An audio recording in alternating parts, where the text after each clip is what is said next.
Hi everyone that's joining, hope you can hear me. I thought I'd do another questions and answers this week. That first one was pretty successful with a lot of people sending questions. I didn't have enough time to get through them all. So you'll see on the bottom bar on your phone, there's sort of add a comment, but there's also a couple along from that. There's like a question format where you can put questions in. If you want to put questions in there, if you've got a question, this will then pop up and I can put it up on the screen so everyone can kind of see the question that I'm actually answering. And yeah, I did. The first one was a general questions and answers, which was really interesting actually, with a lot of diverse questions. And then a couple of weeks ago, I spoke with Ulrich and we spoke about getting into off-road bike packing, and we kind of run out of time having a bit of back and forth over some of the things that I've learned and some of the things that he's learning, and how to put those into place. So maybe some people are going to have some more questions about getting into off-road bike packing, because it's getting more popular, and there's a lot of difference between the off-road and on-road. It's actually, for me, it's taken a long time to learn the difference between the two, and I think I'm definitely still learning about the off-road, and especially as I get into more like the mountain bike kind of side. I think I've had to definitely learn like mountain bike skills, which makes quite a difference. But then, you know, you're going to have to do more to look after yourself and things really than on the road. You know, on the road you can stop at a shop more frequently, or if you have an issue, it's easier to get some replacements. But if you're off road, and definitely mountain biking, you can kind of end up a long way from anywhere. So just going to wait for a few more questions to come in, and then you know, hopefully we can get started with some questions. But yeah, for me it's been such a big learning curve getting into off-road. I know that some others, perhaps, you know, Sofan and Adrian and people, they've done very well kind of blending between the two sides, but for me it's taken quite a long time to get in my groove with that. So I've got a couple of questions coming, but keep them coming, and I'll try and work my way through them in this half an hour slot. So here we go for the first question I'll answer. Hopefully that's popped up on your screen. What are your absolute needed clothing items for any long distance? I assume this is going to be for an event rather than a ride, but it's probably applicable for both. But if it were a ride or bike packing rather than a race event, you'd just take a little bit more because you'd want to be a bit more comfortable. I think it really depends where you're going and what you're doing. So, and if it's on-road or off-road. If you're off-road, you're going to have to take more items with you, because the potential for things going wrong is worse. So you need a greater kind of like level of comfort, really. And I don't mean like comfort is in how you feel, but comfort in if something does go wrong, are you going to be able to keep warm and dry? I think these days I always take a really good rain jacket with a hood. I actually had a custom one made by Rujan, who made my bags before. She made me a rain jacket, and she also made me rain trousers. I think those two items are really important, because if you get wet, you're screwed, really. You're not going to be able to keep riding or keep moving. You're going to get cold, and once you start getting cold, things just go from bad to worse. So keeping dry is perhaps one of the most important things. And if you've got a really good rain jacket and rain trousers, it's not going to weigh much more than 600 grams. And really 600 grams isn't going to make the difference between first or last place. But having a rain jacket or not having a rain jacket when you need it will make the difference. So I think being prepared for rain and having like rain gloves and waterproof socks is probably one of like my absolute most needed things. Very rarely would I kind of go out without them, even training in winter, because you just need them training. If I'm going to go training for 6-7 hours, and I'm going to want these things with me. I think having something warm as well, because, you know, it can get cold at night. A lot of people don't realise just how cold it's going to get at night. Once the sun goes down, even if it was cold during the day, the sun makes such a difference to your warmth. So when the sun goes at night, 3-4 in the morning, it's going to be so cold. So having like a warm jacket and some warm gloves is really important as well. It's these sort of things that you kind of perhaps don't realise straight away, or realise just kind of like the level of insulation that you need for different temperatures. And I kind of like to have like what people would call a modular system, so like 3 or 4 layers that I can add to each other, rather than having like one really warm jacket and then kind of a jersey. Having like a warm jacket and then maybe a gilet that I can also wear. So depending on the time of day and the temperature, I could wear either the warm jacket and the insulated gilet together if it were really cold, or just wear one or the other. And I find like having flexibility within your items of clothing is really essential to being able to kind of be comfortable all the time rather than too hot or too cold. So I think just being prepared for those like more extremes is what I consider really important. Someone just asked for like what the rain gloves were. I use some mitts. I find mitts are really good because they've got less seams and less stuff to get water in, and I actually use like a shell, like like rather than insulation, I have sort of just a waterproof shell from Outdoor Research that's made of Gore-Tex, and then I just have insulated gloves that go in the inside as well. So a bit like I was saying with the insulated jackets, having a vest and a coat. With the gloves, I have like 2 or 3 gloves that I can wear in combination with each other. So I have like probably a cycling mitt for padding on my palm, just to stop me from getting nerve damage and things on my palm. Then I'll have like an insulated glove to keep my hands warm. I really like using like a Polartec sort of fleece material. I have some ones made by Rab at the moment I really like, and they work for me in a pretty wide range of temperatures. And then I will have a waterproof mitt that goes on the top. So if it's really cold, I could use the waterproof mitt just to cut all wind and then have the insulated underneath. Or if it's raining, I could just use a waterproof mitt without using the insulated glove and just keep that warm somewhere and dry somewhere, and keep that glove dry somewhere else. So being able to have kit that works like in conjunction with other kit to cover a wide range of temperatures and conditions is I think one of the really, really most important things. So I think those would be my absolute needed clothing. It would definitely just be the rain jacket, the trousers, and then the kind of insulated jacket. And the point that I really made about those is how they work across multiple temperatures and using them together. So as I said, everyone, you've got to add the comment, but you've also got the question button on the right hand side if you want to put some questions in there. And then I'm going to be trying to make my way through your questions. I think clothing is a really important thing though, and I think it's something that a lot of people kind of don't quite get right. You need to be prepared for hot and cold, and when it is really hot, you also need to be able to shed temperature as well. And something that I've actually quite enjoyed doing is being able to wear like long sleeve clothing and being more covered up in hot temperatures, because if you have to put sunscreen on and all of these things, it gets sticky and it gets into your arms, and it's quite irritating, and you have to clean it off, especially if you're doing an event. Whereas if you can just wear like a long sleeve but thin piece of clothing, taking that sun off your skin or even your legs. And I had Enduro make me some like sun, I don't know, like they're not leg warmers, but sun legs, let's call them, whatever. They were like made from a nice sort of UVF 50 protection material that were also really breathable, so I could actually keep the sun off my legs and my arms when I was riding, and this worked really well to actually keep the heat down but also keep me feeling more comfortable. So it's not always a case of have your skin exposed to get cooling on it, but actually if you can keep that skin covered but with a really thin and breathable material, you could also just pour water on that, and that's really good for cooling, but then you're still keeping your skin out of the sun, which is going to help keep your temperature down as well. And I find that really quite important. So it's just kind of like being prepared for eventualities, really. So has anyone else got some questions? If you want to send them in, then I can answer them. I was talking a bit more about the off-road and on-road when I just started. I was kind of musing or rambling a little bit because I found the transition quite difficult. And for me, the stark difference between on-road and off-road has taken me a long time to learn with how I train for these, how much I can train. And I've had to really reduce the amount that I can train when riding off-road.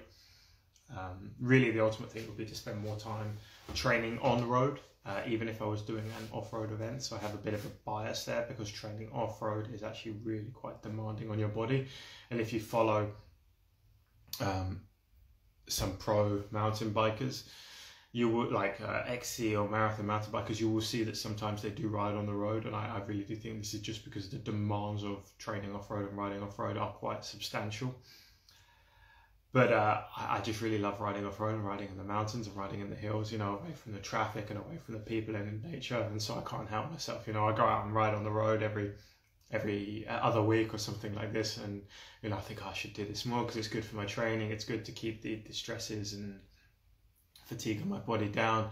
And then I go back riding off-road and I just think, oh no, it's so much better off-road, you know. But it's kind of a trade-off because I have to do less hours if I'm riding off-road, and I have to kind of manipulate the terrain I'm riding in because there's a lot of steep and rough hills around here, and I really found that riding in the steep hills brings about so much fatigue. And then especially when you're going downhill on the mountain bike, your heart rate is a lot more elevated, and the jarring it brings about so much more fatigue. And it kind of seems obvious, you know, thinking and talking about it, but it took me a while to realize all of these things actually added to fatigue. A bit like if you're stressed in your daily life, or you're having to walk to work or get the train to work, or all these stresses add up to bring more fatigue. And it means that you need to reduce the amount of work you're doing in other areas. So it has taken me quite a long time to kind of learn what the optimum level for me is and what I can sustain. And it's definitely like I train a lot less than other people do. But I've realized that if I do more, it's just not beneficial to me. And so it's not a case of going out and doing loads and loads of miles and kilometers and hours every day, because it just doesn't quite work like that. There's definitely like an optimum between training like that, what other people are doing, and then where's good for me and being kind of as fit as I can be without trying to get injured or fatigued or these things. So yeah, someone's asked a question about sleep. It's one of my most fun topics, talking about sleep. I've written 3 or 4 articles on the website about it, whereas of other things I've done one. Do you have a sleep routine, or do you sleep depending on race strategy? Yeah, it's a good question. I think with anything, when you're doing a race or an event or even a trip, you need to be fluid, and I think, or flexible, depending how you want to call it. And that's fluidity and flexibility is like the most important thing. So being able to like act on a situation when something's happening, rather than going, oh, this is my plan. I said that I would do this before I started the event, so this is what I'm going to do. Because that's a really detrimental strategy, and it is a strategy that will end up in a bad place. So when I do like a pre-event kind of analysis, I might say, oh, the event is 1,000 kilometers off-road terrain. Let's say it's got 20,000 meters of climbing. Hopefully this will take 4 to 5 days. And I'll kind of go over the course of it to get a good idea of how long it's going to take me. And maybe other people have done it before, and I can base performances off them or stuff I've done before and what I think the course is going to be like. And I might add like a margin of error on that 10% or 20%, because it depends on weather and these things as well. And once I've done that and I understand how long the event is going to be, how tough the event is going to be, if it's an off-road event, especially tending towards mountain bike, it's going to be a lot tougher. You're probably going to need a bit more rest, even if that's like sleep at night or just sitting down during the day to give your body a break.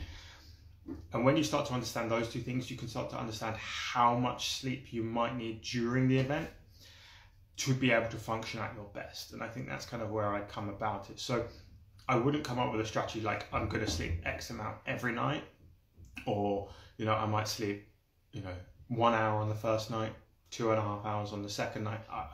I'd have an idea. So I might say, okay, the first day I'm going to be pretty tired because I've pushed really hard, because the event started at 9 in the morning and I pushed from 9 in the morning all day, really quite tough. There's a couple of big climbs. I know I'm going to be feeling it at the end of the first day, so I'm going to want to sleep a bit. I might have 2 plans. I might be like, okay, if I'm not feeling too bad, I'll sleep for 20 minutes, half an hour, just to give my body a little break. I'm like, if I'm feeling really knackered, then I'll have maybe an hour and a half to 3 to 5 hours, depending on the length of the event.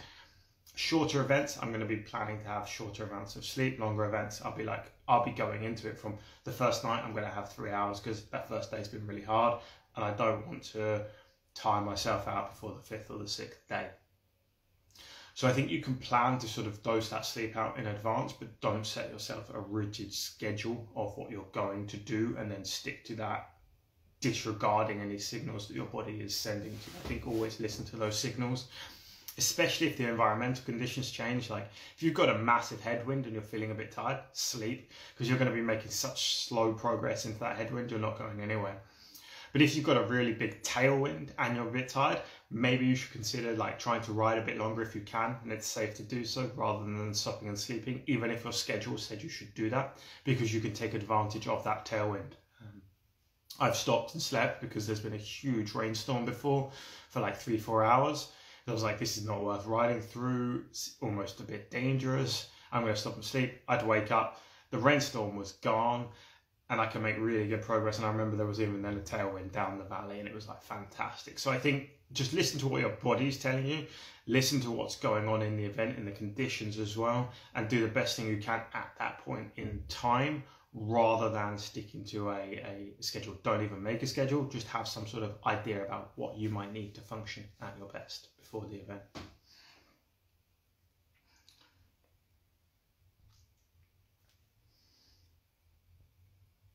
Yeah, so this is a pretty big question. How do you prepare your mental strength?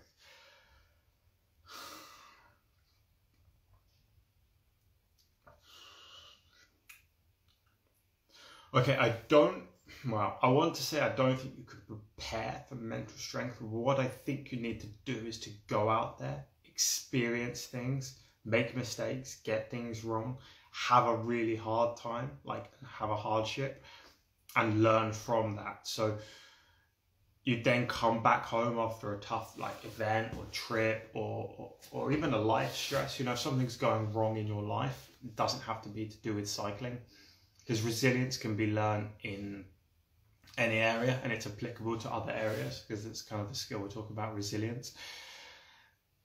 You can then take that situation, sit down, maybe pen and paper, maybe with someone else, and talk through it or write through it, and look at like what went well, what went wrong, what could you have done better, and start to analyze it. And it's really quite a painful process, because you have to sit down and reflect on like the mistakes that you made. So after every event that I do, I will sit down, like I do it with the computer because I like typing, and write like what happened in the event, like a bit of a splurge, and then I kind of give it a break, and I'll come back to it perhaps the next day or maybe the next week, and I will then look over it, and I'll start to think about what went well, and I'll congratulate myself on that. And then I think about, well, what could I have done better? You know, I don't necessarily say what went wrong, because it's not always like your fault. You know, there is a responsibility to be placed somewhere on a lot of things. But if you phrase it like, what could I have done better? Then it's quite positive, and you can come and say, well, you know, on the second night, it was a bit cold, and I just, you know, slept too much because it was a bit cold. And you say, okay, well, how can you deal with that situation to make that better? And maybe you can actually implement things that aren't related to like pure strength. So, okay, did you have the right clothing? Like, no. So you need a warmer jacket. And, you know, you can look to make situations a bit easier for yourself.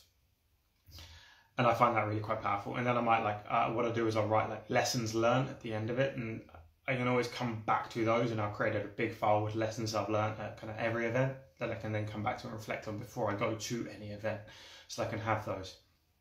I think the other thing to realise is, though, that it is going to get hard, and perhaps for me anyway, that's why I do this, because I like to test myself.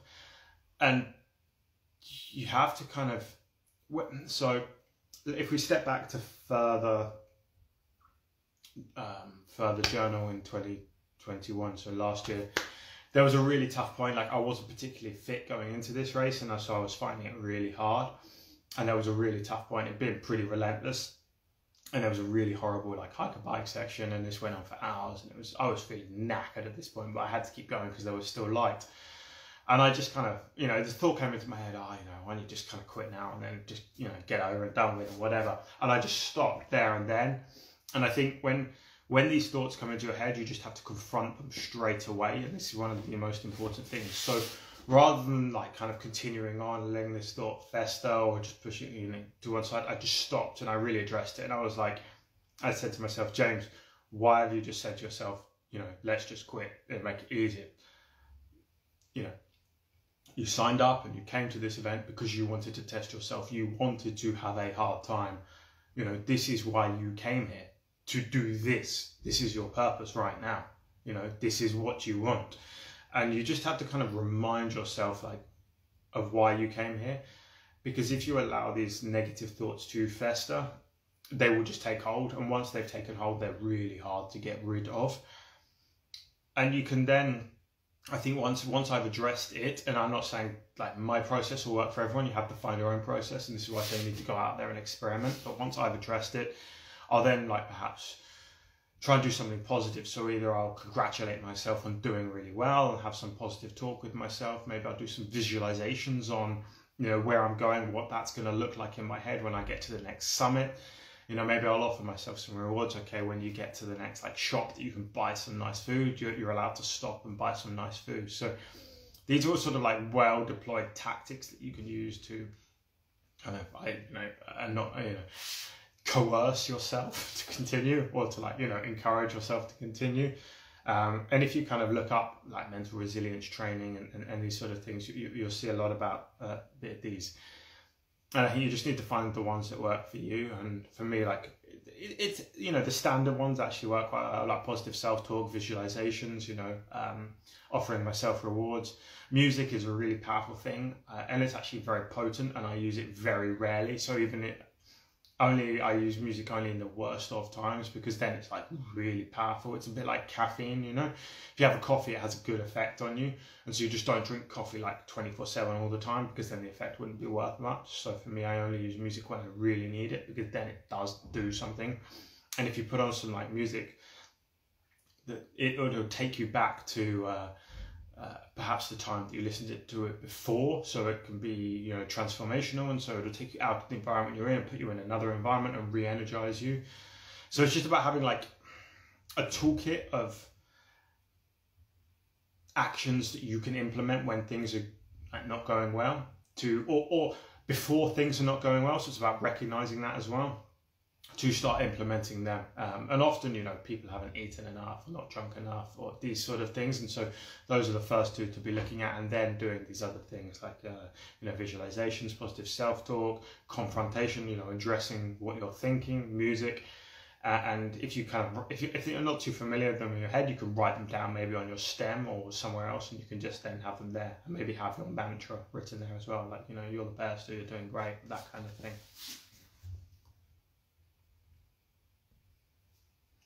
So,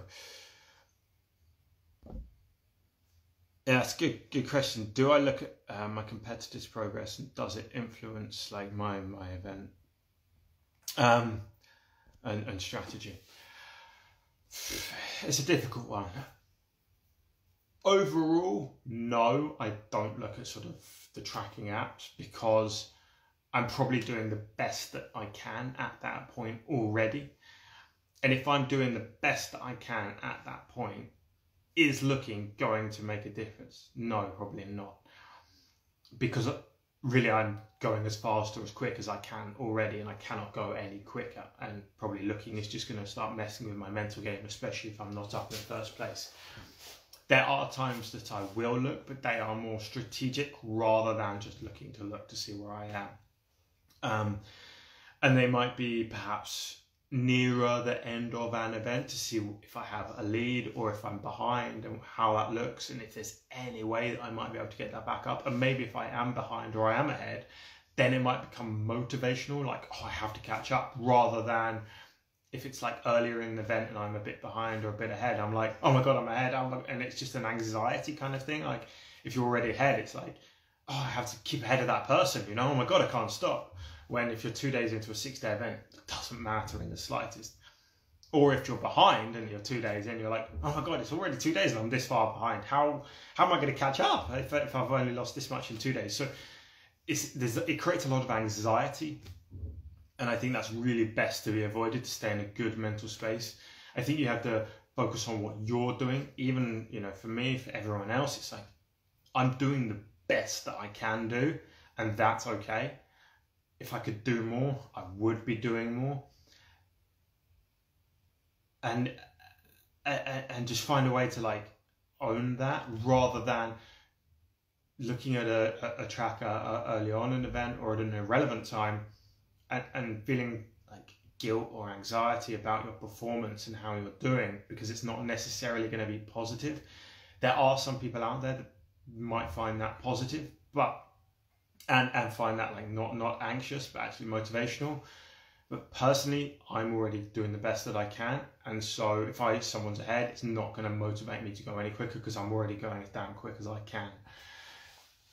That said, towards the end of an event, it can like help you get that few percent out when, you know, in the early parts of an event, you shouldn't be pushing like 100% smashing yourself to, you know, because you've still got quite a long way to go. But towards the end of an event, you really can start to get everything out of your body so that when you get to the finish of that event, you're 100% done. You know, if that's what you want to do with the event, you might like to ride a bit slower and just enjoy it like a sensible person. But for me, it's about getting to that finish line and just being 100% done. You know, I couldn't cycle a meter further if I had to. And if I'm behind or ahead, then I can perhaps use that to just motivate myself a little bit more, maybe cut out some more stops, maybe, you know, the like mental breaks that I might take every 6 hours or so just to give myself a couple of minutes break, you know, I won't take, or, you know, I might just stuff all my food in my pocket rather than, you know, rather than sitting down for 5 minutes. So I think it's about just assessing whether, when you are looking, whether it's positive or negative, whether it's creating anxiety or whether it's creating motivation, and if it's actually creating enjoyment for you as well. And then if you understand the emotion that looking and checking is giving you, you know if it's a good thing or a bad thing, and then you can address that.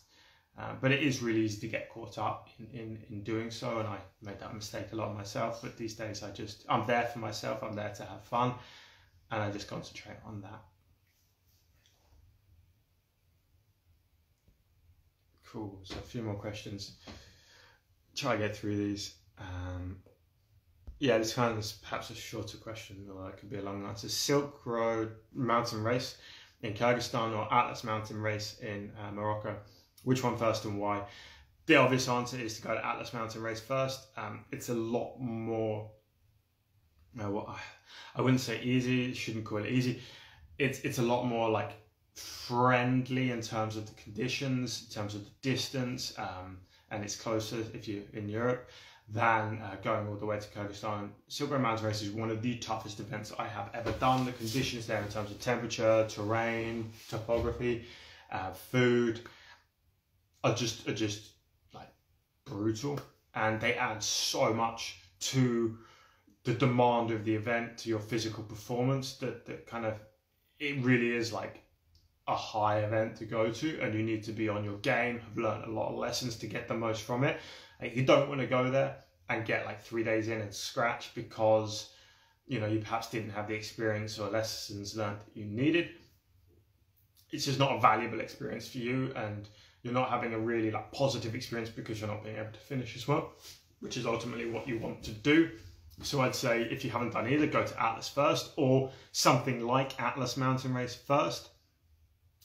Get some experience, have a really positive event, you know, maybe finish where you wanted to, finish well, you know, learn some lessons, put those into practice, and then kind of go to like the tougher events, you know, the longer events, maybe Tour Divide as well. And then you could put that all into practice. So I think it's about stepping up in levels, and that's what I've done. And I think it allows you to learn the skills in a more friendly environment first.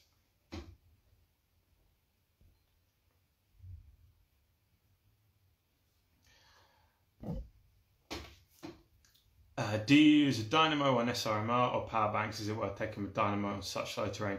100% I use a dynamo and SRMR. If you don't take a dynamo there, you're going to have a bloody hard time charging your gear from yurts. There's no really power there. I use a Son 28. It works from, I think, like about 8 or 9k an hour with my K-Lite light and charger. As you get a little bit faster, it will work better. You can see on their website the speeds for what the wattage you're getting out of it. So yes, on terrain like that, and SRMR, a good dynamo works really well. 100% you need to take one. If you go to like mountain bike terrain where you're having to hike a lot more of the time and it's steep, like Highland Trail 550, Colorado Trail Race, you're going to find a dynamo doesn't work so well. Those events are shorter as well, so you can definitely get away with using a power bank at those events. But for a long event, 8 days plus at SRMR, you need to be with a dynamo, or you're going to have to take 4 power banks, 10, big ones. So yeah, and then it's cold, so the batteries might have problems. So yeah, dynamo. If you can afford one, get one. It'll be worth it.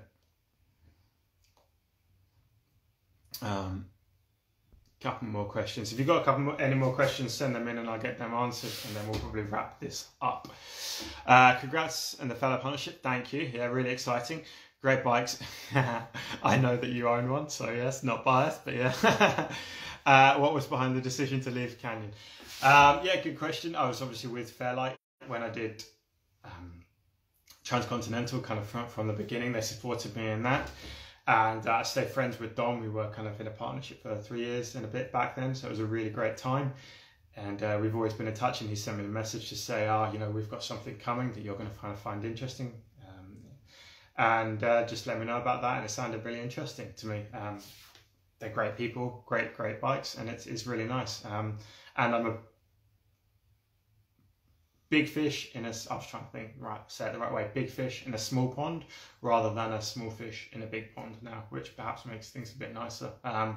We spoke about some of the products and kind of, bit of input, bit of thought, and been able to customize some stuff, and it's really interesting being able to work together in that way for me. So I'm really excited about that.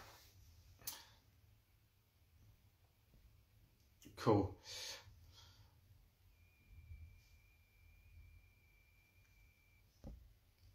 Okay, yeah, follow-up question to the Atlas one. Before Atlas, I'm sure I'll be riding L'esperit de Girona to Badlands. Girona, and the question kind of goes on. It cuts it out a bit for me. Seems harder. Yeah, I'd say so. 28,000 meters in 800 kilometers is harder than Badlands is 16,000, 17,000, I think, in 700, something like that. But for sure it's going to be harder, a lot more hiker bike, rougher terrain, things like this. So I would also say that L'esperit de Girona is going to be a lot harder terrain. There's a lot.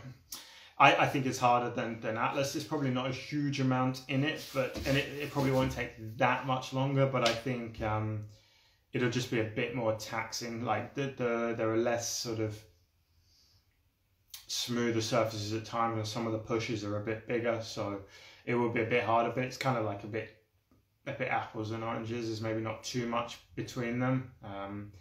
Atlas was really hot, and there was probably a bit less resupply there. So it just depends probably on the experience you have, like at that particular time, rather than the event. But yeah, they're both pretty tough events, and there's a lot to learn about both of them.